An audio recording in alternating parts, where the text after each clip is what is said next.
Terkuaknya dugaan suap di Kementerian Tenaga Kerja dan Transmigrasi berawal saat KPK menangkap tangan dua pegawai Kemenaker Trans serta seorang rekanan pada 25 Agustus lalu.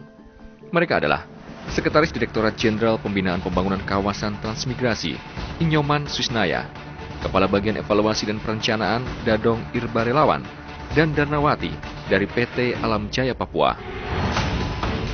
Saat penangkapan, KPK mendapati uang senilai 1,5 miliar rupiah yang disimpan di dalam kardus durian di gedung Kemenaker Trans di Jakarta. Dana tersebut diduga untuk suap pencairan dana percepatan pembangunan infrastruktur daerah bidang transmigrasi di 19 kabupaten seluruh Indonesia. Belakangan, nama Menaker Trans, Muhaimin Iskandar, mulai disebut-sebut oleh Darnawati. Nah, kemudian dengan segala upaya ya dia berani nelpon sana sini, kemudian mengaitkan dengan pihak-pihak terkait, baik keluarga maupun sama rekanan lainnya, sehingga mereka mengatakan bahwa butuh dana sekitar 1,5 miliar untuk bantuan di kementerian dalam rangka THR ini. Tuduhan tersebut langsung dibantah oleh pihak Muhaimin. Sangat jelas sekali bahwa itu karangan konspirasi antar mereka saling mencari perlindungan begitu antara penyuap dan penerima suap agar mendapatkan cantolan itu ya mengatasnamakan menteri. Ini peristiwa yang sudah kesekian kalinya nama saya dimanfaatkan, digunakan untuk cara-cara itu, tetapi selama ini berhasil kita tangkap. Untuk siapakah uang sebesar 1,5 miliar tersebut? Dan benarkah Menteri Tenaga Kerja dan Transmigrasi, Muhaimin Iskandar, terlibat? KPK diharapkan tidak tebang pilih dan menuntaskan kasus suap di tubuh Kemenaker Trans hingga ke aktor intelektualnya.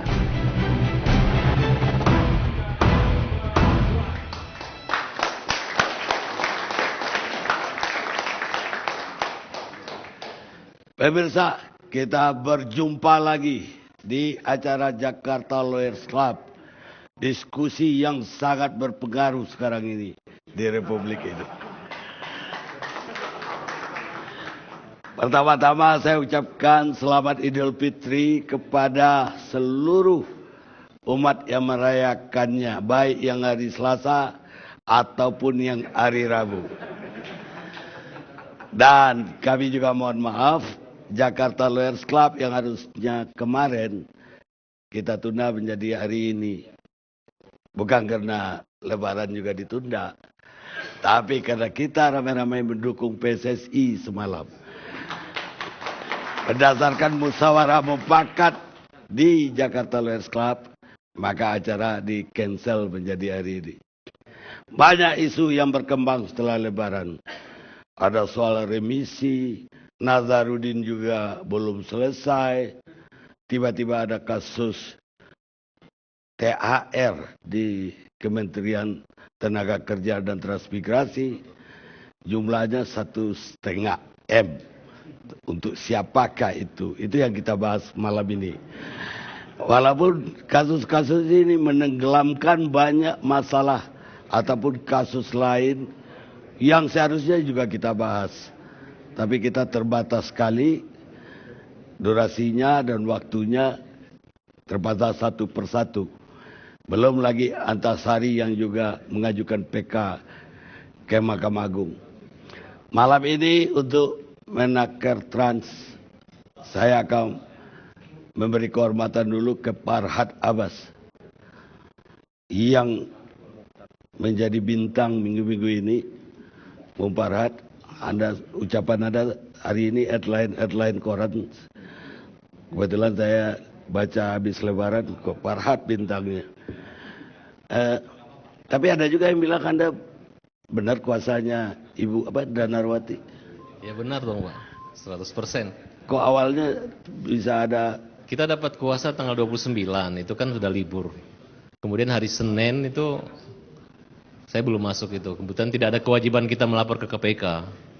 Kemudian pada saat jadwal pemanggilan pada hari Selasa, tanggal 6 kemarin, ya kita langsung pagi mengirim surat, jam 1 sampai jam 7 malam kami dampingi. Terus Anda sempat ditolak oleh KPK? Tidak pernah ditolak. Terus kenapa heboh bahwa Anda nggak punya surat kuasa? Ya saya nggak tahu, mungkin wartawan nanya apakah Farhad kuasanya, ya memang kita belum pernah melaporkan. Jadi KPK bilang tidak gitu. Belum ada laporan bahwa Darna sudah menggunakan kita. Tapi pada hari Senin itu ketika ke LP Pondok Bambu, Pak Darna sudah melaporkan secara lisan bahwa dia menggunakan kantor Farhad Abbas sebagai kuasanya. Baik. Anda dihubungin, siapa klien Anda? Darnawati. Darnawati. Anda dihubungin dia atau dihubungin Langsung orang lain? dihubungi beliau. Dia datang ke tempat Anda? Dia telepon, mungkin dari telepon umum sana. Dia kan ditahan? Iya, ditahan. Ada telepon umum di dalam tahanan? Ya, ada umum.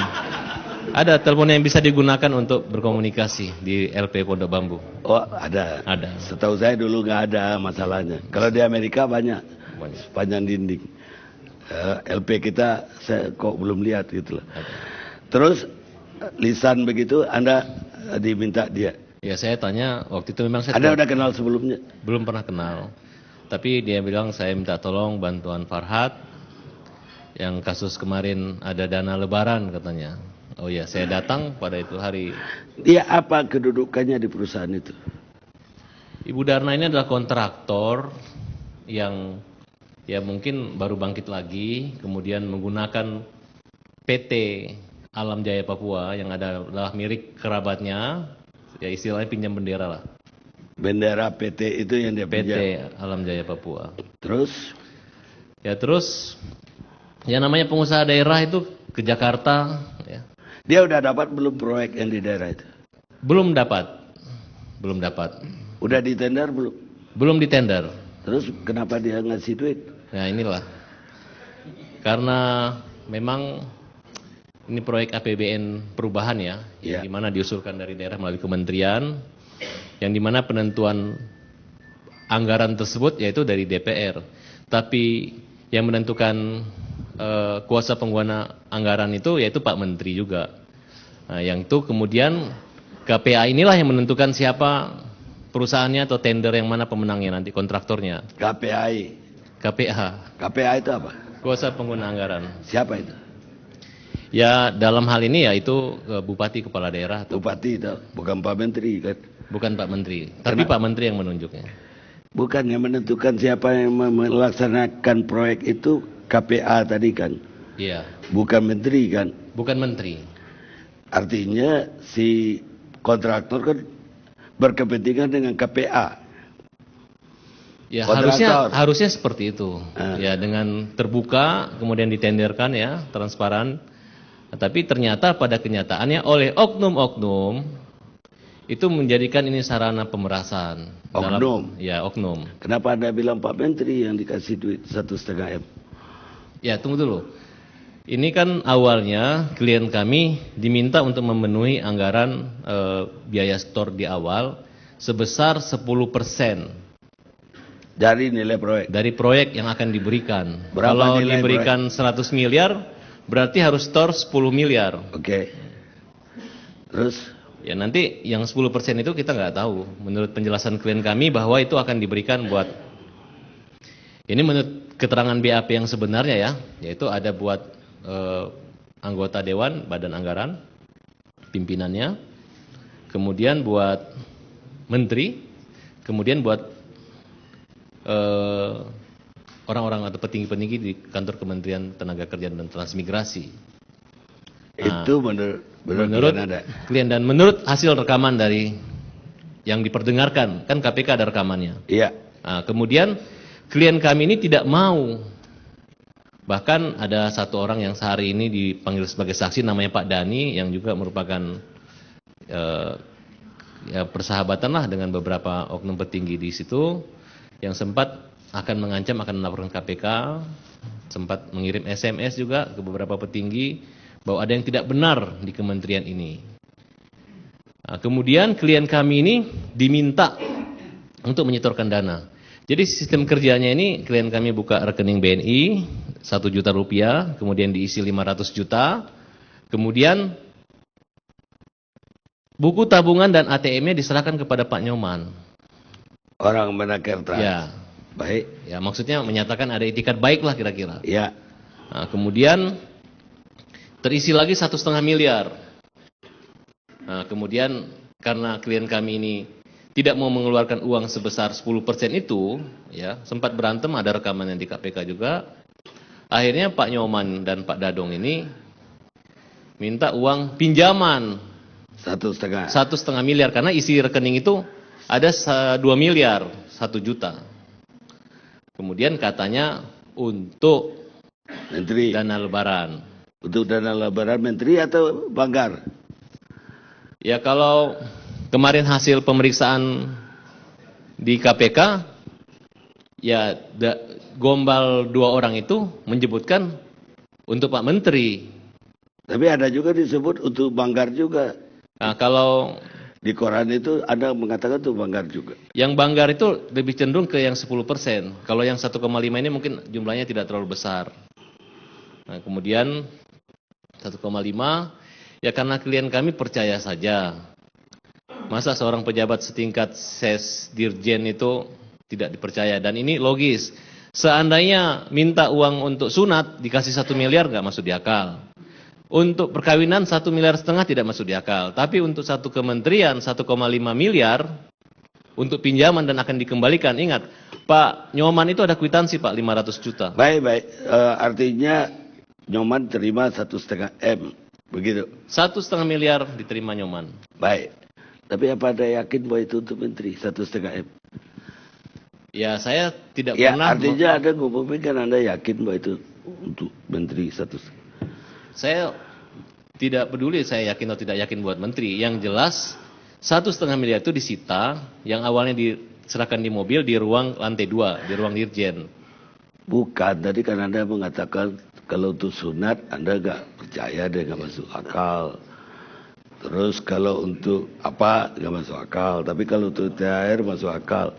Apa masuk akal THR 1,5 M untuk menteri? Ya cara mereka merayunya kan hampir seluruh rekanan menyetor uang 10% dan membantu untuk membayar talangan untuk lebaran. Karena Pak Dadong dan Pak Nyoman melihat ada 1,5 miliar, 2 miliar, bahkan dia minta dalam BAP yang kemarin ditulis itu dilebihin 100 juta, jadi 1,6. Tapi klien kita hanya memenuhi 1,5 miliar.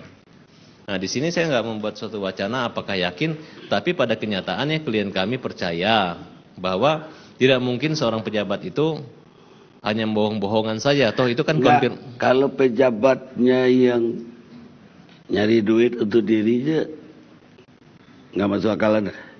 Maksudnya gimana Pak? Ya misalnya Pak Nyoman sama Pak Dadongnya yang cari duit, bukan untuk menteri.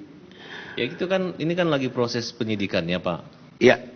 Sebagai seorang lawyer, menurut Anda ini untuk menteri atau untuk Dadongnya? Dari percakapan yang Anda dengar tadi. Yang bercakap itu kan antara Nyoman dengan klien Anda. Nggak ada kan suara menteri di situ. Ya kalau berita acara dan berita acara tentu saja apa yang diucapkan oleh tersangka atau saksi. Iya. Tapi, kalau bicara dan berita acara penangkapan penahanan ya untuk Pak Menteri gitu. Anda yakin? Ya bukan soal meyakin tidak yakin yang tertulis seperti itu. Bukan, begitu Anda menyampaikan itu ke media, Anda artinya yakin bahwa itu yang terjadi. Bukan klien Anda ditipu oleh si Dadong atau si Nyoman.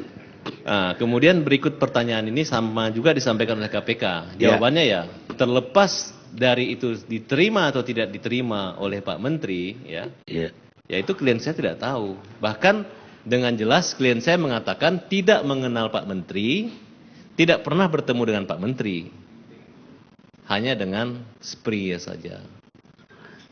Kesimpulan Anda sebagai seorang pengacara? Ya saya nggak bisa mengambil satu kesimpulan karena di depan saya ada Pak Menteri yang bersangkutan, Pak Muhaimin. Ya.